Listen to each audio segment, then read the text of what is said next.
Brood 19 is the only active emergence with zero acoustic output. The message sat at the top of my terminal longer than it should have. I read it twice, then a third time, slower. That's not possible. Cicadas are tracked by sound before anything else: decibel levels, frequency bands, pulse timing. Even when populations are low, even when emergence is partial, there's always something. A hum, a staggered rhythm, background noise you can isolate and model. Silence isn't a variable we account for.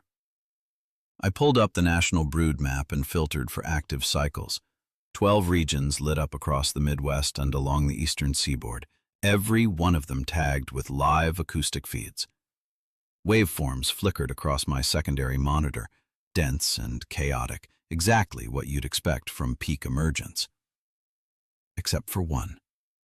Brood 19 sat in the center of the grid, highlighted in amber. No waveform, no decibel reading, just a flat line.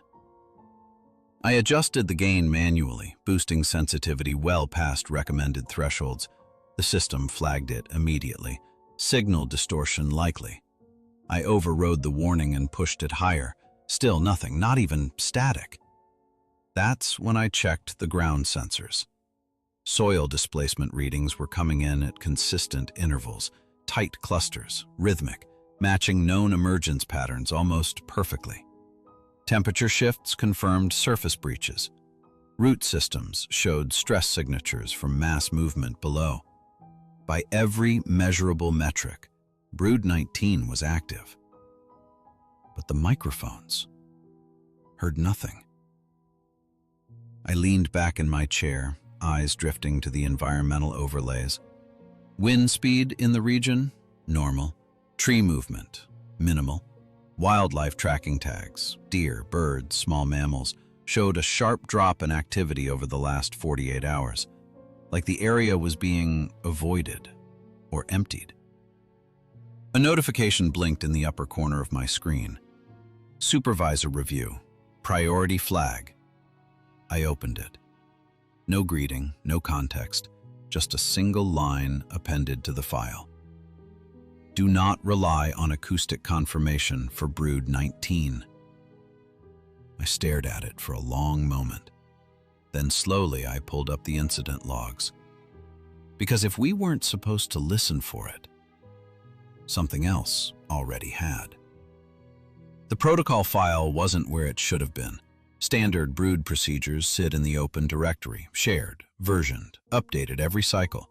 This one came through as a restricted attachment, stamped with a clearance level I don't usually see unless something's already gone wrong. No subject line, just a file name. B19_field_protocol, revision 3. I opened it. The formatting was familiar, bullet points, clean spacing, clinical language, but the content didn't match anything I'd been trained on. Brood 19, field rules. Do not deploy audio monitoring equipment within the active zone. Do not attempt to record or analyze silence fields. If environmental noise drops below baseline, evacuate immediately. Do not enter residential or enclosed structures within the zone after sunset. If you perceive internal buzzing, report and isolate. I read through it twice, then once more with the prior protocol pulled up beside it. Every line contradicted standard procedure. We rely on audio. That's the foundation. You place sensors, triangulate density, track spread through sound pressure and frequency drift. Silence, if it ever occurred, would be the first thing we'd investigate. Here, it was the one thing we were being told to ignore. I flagged the document for clarification. The system returned an automated response almost immediately. Protocol confirmed. Deviation not authorized. No signature attached. I leaned forward, pulling up satellite overlays for the Brood 19 region. At first glance, everything looked normal. dense tree cover, scattered rural structures, a few access roads cutting through the forest. Then I enabled motion contrast. The trees were moving. Not swaying, there was no corresponding wind pattern, but shifting in small synchronized pulses, subtle enough that you'd miss it in real time. Frame by frame, though, the movement lined up, like a ripple passing through the canopy. I switched to thermal imaging. Heat signatures clustered along the trunks and upper branches, not at ground level where emergence should be. Elevated, distributed, in the trees. My fingers hovered over the keyboard for a second before I pulled the ground scan logs back up.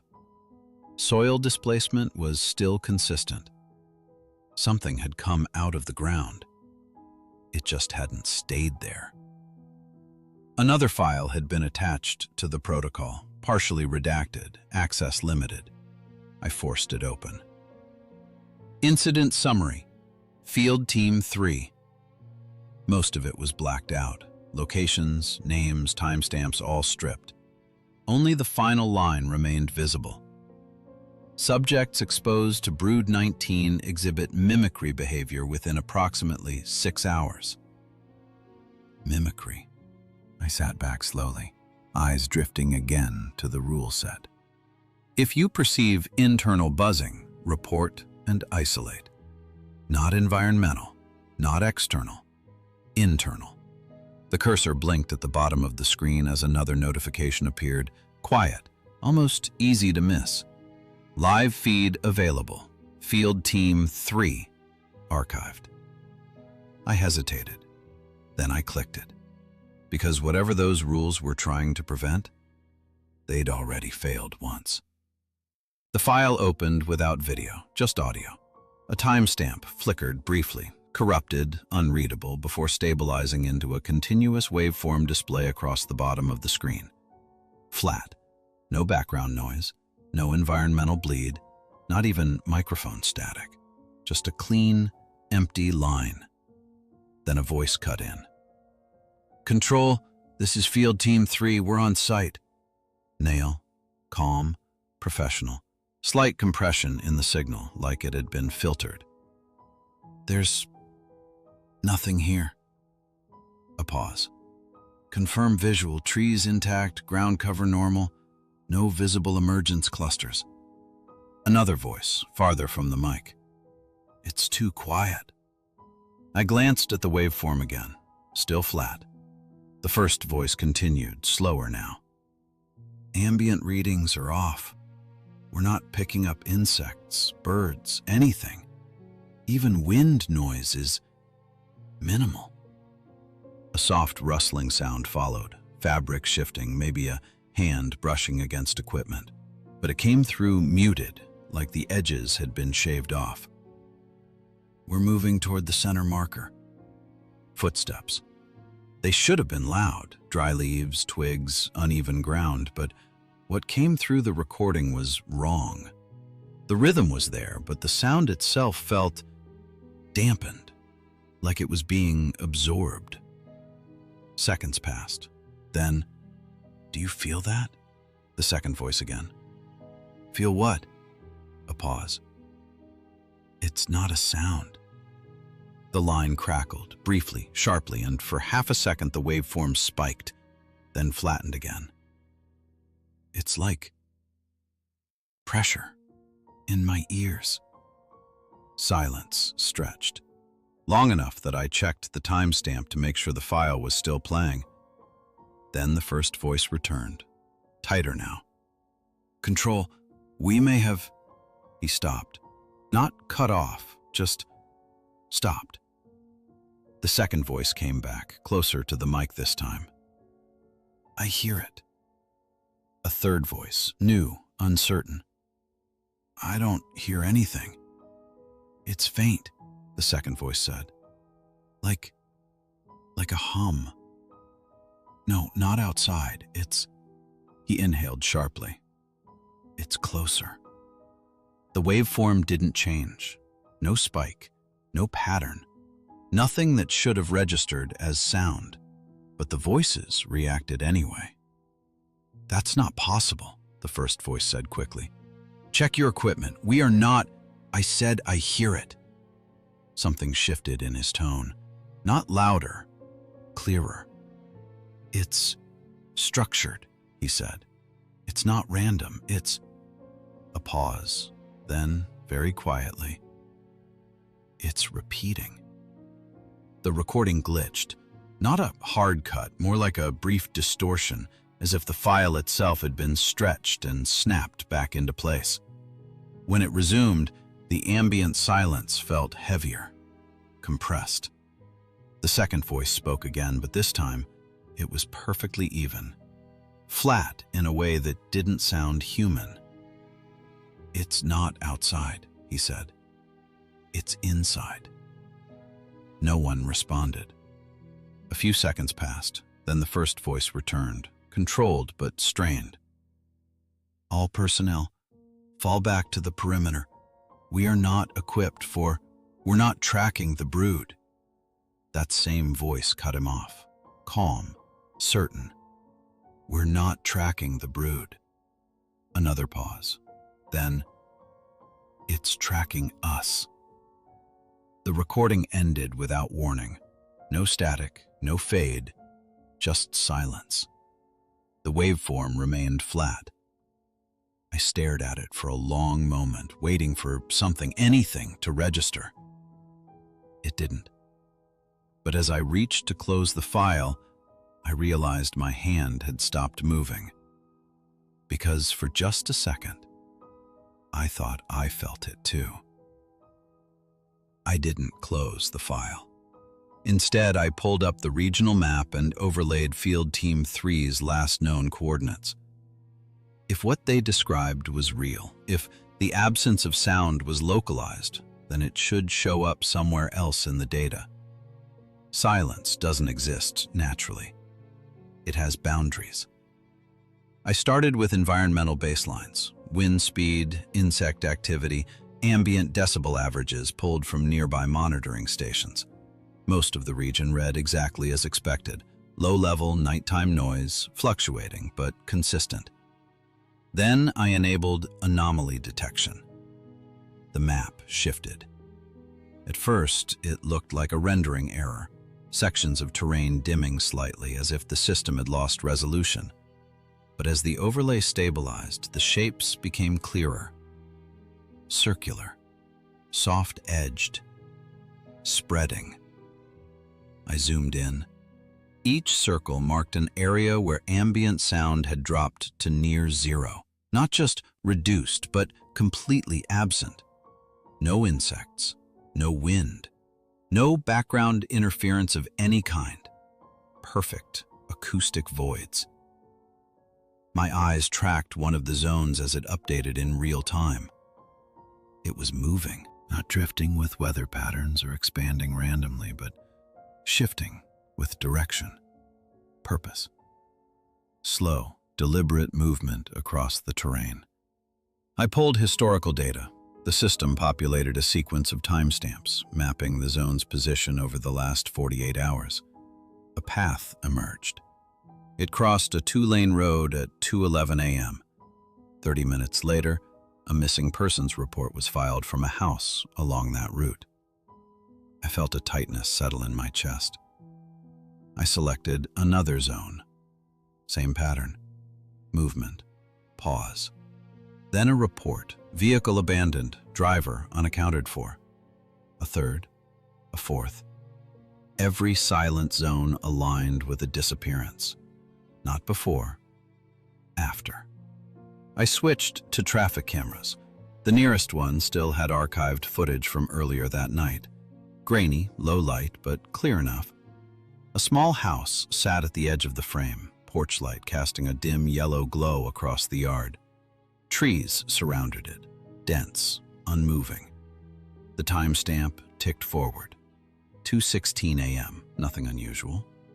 2:17 a.m. The audio cut out. Not faded, removed. The video continued, but the moment the timestamp hit 2:17, the entire scene seemed to flatten, No wind in the trees, no movement in the shadows. Even the flicker of the porch light steadied into something unnaturally constant. Then the trees began to move. Not swaying, vibrating.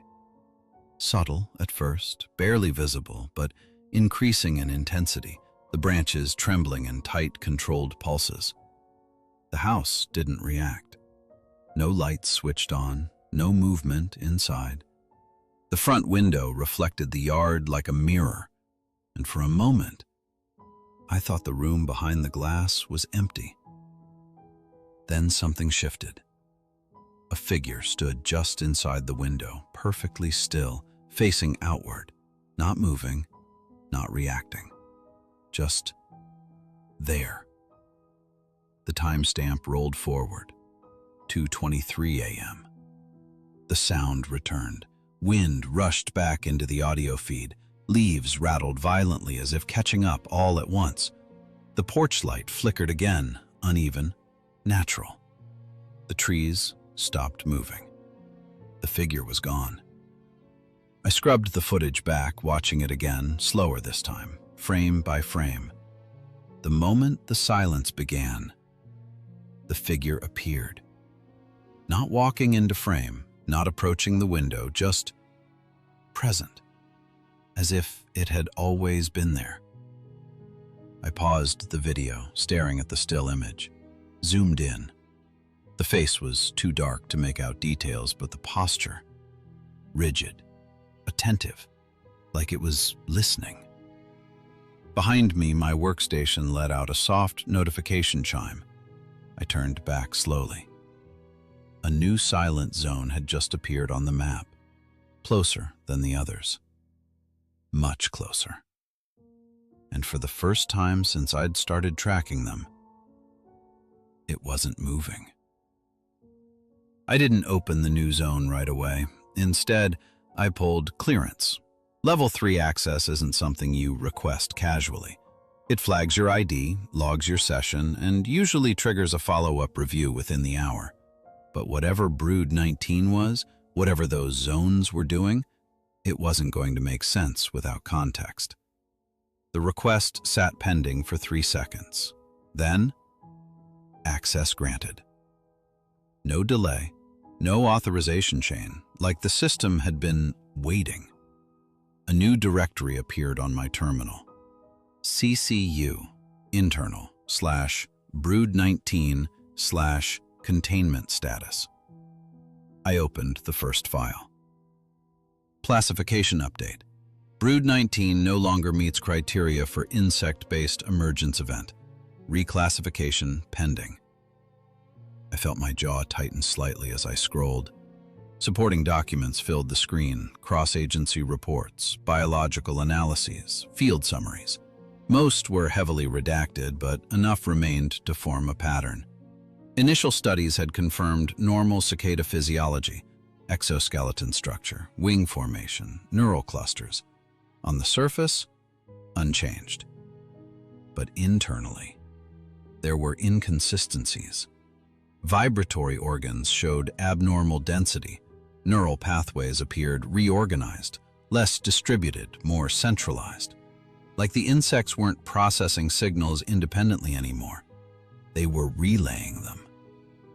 I opened the next file. Acoustic failure report, Brood 19. Standard broods communicate via external sound production. Brood 19 does not. Testing confirms no measurable airborne acoustic output. Further testing confirms active signal transmission. I stopped scrolling. Active. Transmission. How? I muttered under my breath. The answer came in the next line. Signal propagation occurs through resonance within biological tissue. I read it again, slower. Resonance within biological tissue. Not air, not environment. Living matter. A cold weight settled in my chest. I pulled up the field logs again in a separate window, replaying the moment the agent said he could hear it. It's not outside. It's closer. Only exposed individuals could perceive the signal. To everyone else, silence. I switched back to the report. Cicada specimens act as localized transmission nodes. Primary signal origin remains subterranean. Estimated scale, undetermined. Signal structure exhibits pattern recognition, repetition, and adaptive modulation. Conclusion. Signal is non-random, not instinct, not behavior. Communication. My fingers hovered over the trackpad as I opened the final section of the file. Transmission effects. Phase 1. Perceptual onset. Internal buzzing. Phase 2. Pattern recognition. Phase 3. Behavioral alignment. Subjects begin to exhibit mimicry responses. Motor function may synchronize with signal rhythm. Cognitive independence degrades over time. I leaned back slowly, the words settling into something heavier than I wanted them to. Mimicry. Not imitation of sound, imitation of pattern, of instruction. The silent zones weren't empty, they were active, fully active, because anyone inside them was already receiving the signal. My eyes dropped to the final line of the report. Short, unformatted, almost like it had been added after everything else. Silence indicates successful transmission. For a long moment, I didn't move, didn't breathe. Then, slowly, I glanced back at the map, at the new silent zone that had appeared minutes ago. Still stationary, still active, centered directly over my location. I didn't remember opening the audio file again, but it was playing. The waveform still showed nothing, flat, clean, empty, but I could hear it now. Faint, deep. Not a sound, exactly, more like a pressure forming behind my ears. I froze, hand hovering over the keyboard. No, that wasn't possible. I muted the system audio. The hum didn't stop. It stayed right where it was, steady, low, consistent, internal. My eyes flicked to the protocol window still open on the side of the screen. If you perceive internal buzzing, report and isolate. My throat tightened. Not yet, I whispered to myself, like saying it out loud would slow it down. I focused on the pattern, because that's what it was. Not random noise, not interference. Structured, repeating. A sequence.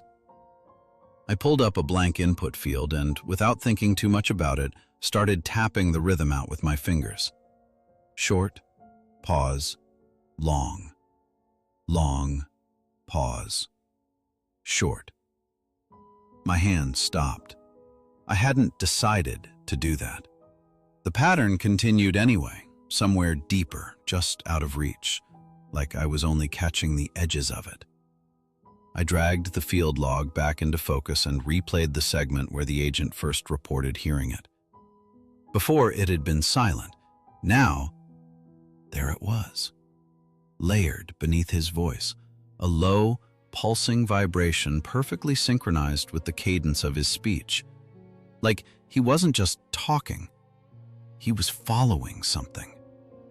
I scrubbed forward. The moment his tone changed, when his voice flattened, the pattern intensified. Clearer, more precise. My chest rose and fell in time with it before I realized what was happening. I forced myself to take a breath off rhythm. It felt wrong, like stepping out of sync with something that expected me to stay aligned. I shoved my chair back slightly, the movement sharp, deliberate. "Stop," I said under my breath. The hum didn't react. It didn't change, it just continued. Steady, patient. I glanced at the map. The silent zone was still centered over the building, unmoving, containing. Another notification blinked onto the screen. System alert. Audio discrepancy detected. I clicked it. A comparison window opened. Live feed versus recorded playback. Both showed flat lines. No measurable sound. But I could hear it in both. Exactly the same, perfectly consistent. The system couldn't detect it, but I could. Which meant I swallowed hard, eyes drifting back to the report. Phase 1, perceptual onset.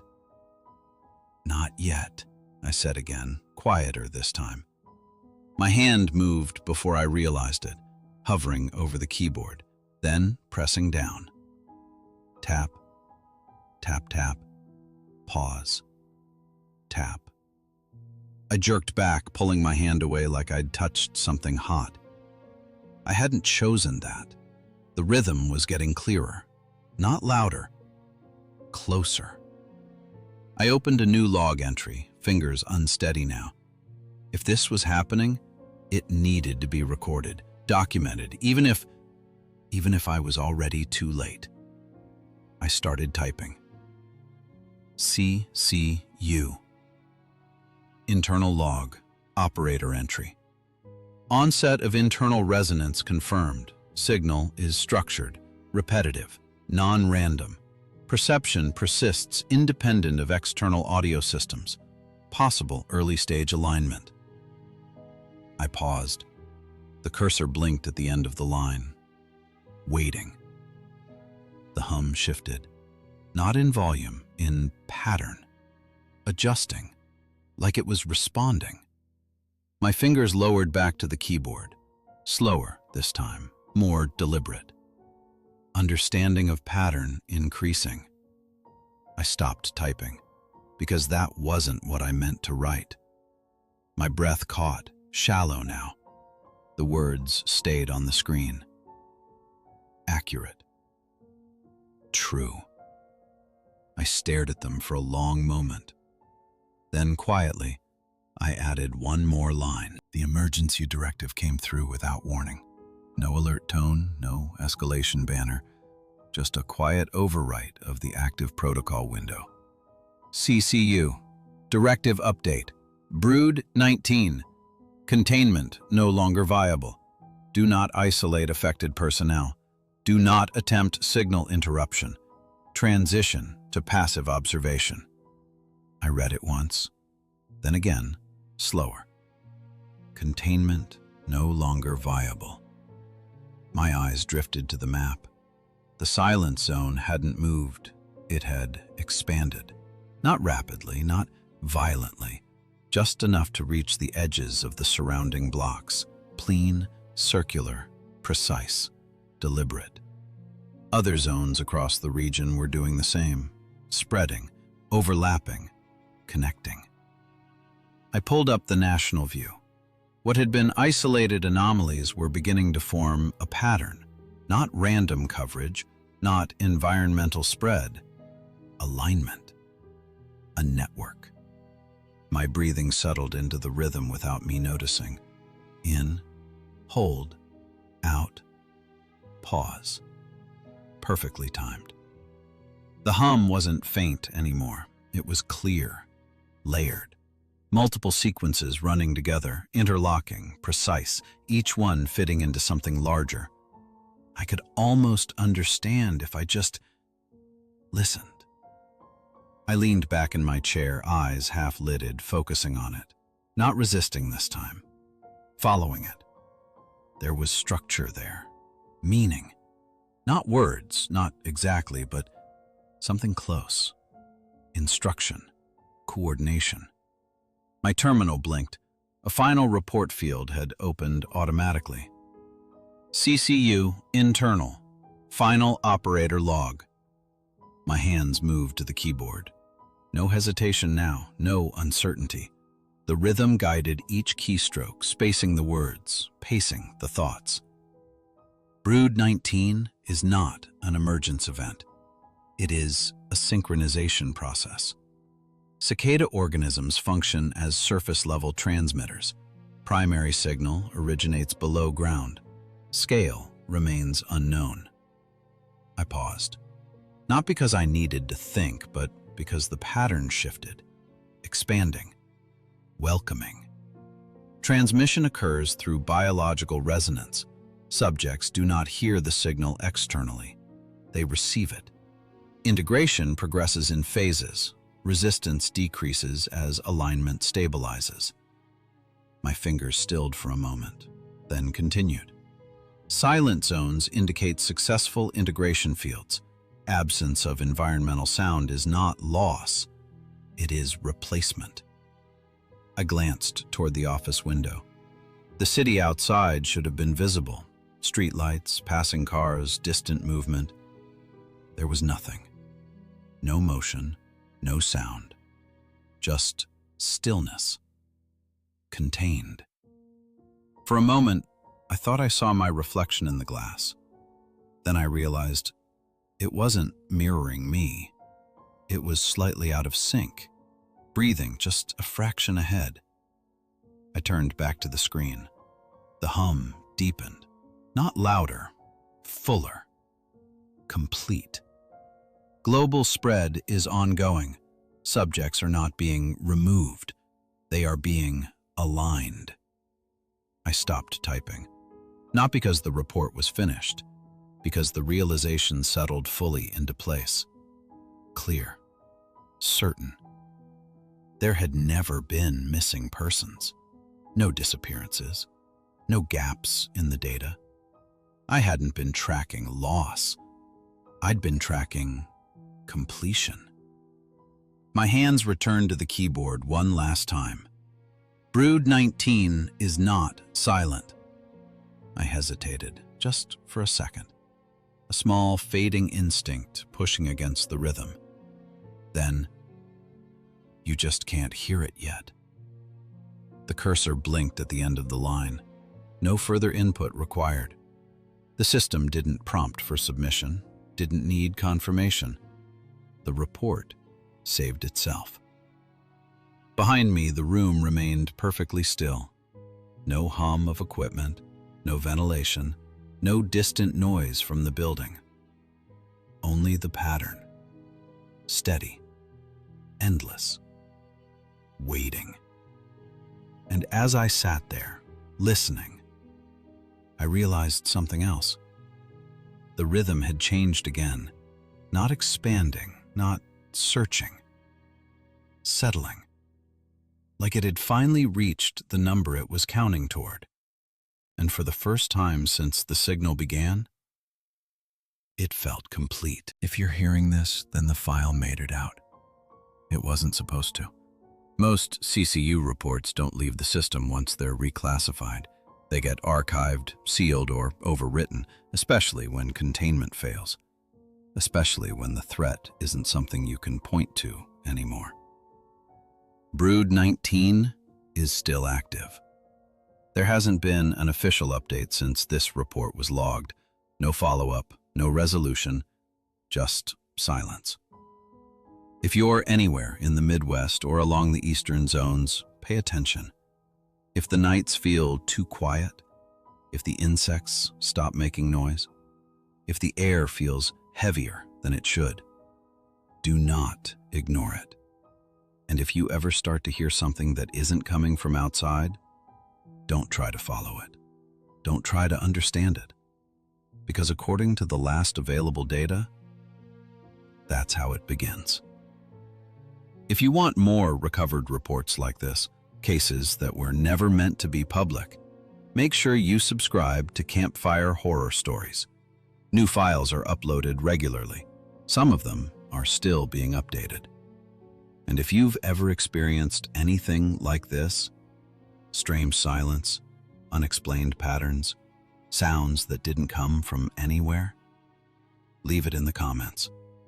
The more data we have, the easier it is to track what's already out there.